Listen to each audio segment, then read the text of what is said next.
இந்த போறப்பு தான் நல்லா ருசிச்சு சாப்பிட கிடைச்சது.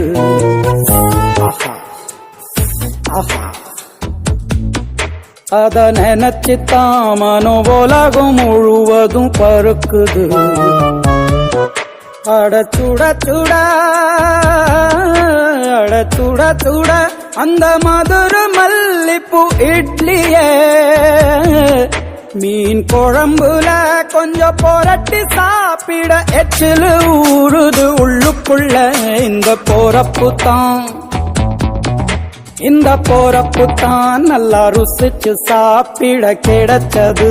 இந்த போறப்பு தான் நல்லா ருசிச்சு சாப்பிட கிடைச்சது. அத நினைச்சுத்தான் மனோ உலகம் முழுவதும் பருக்குது.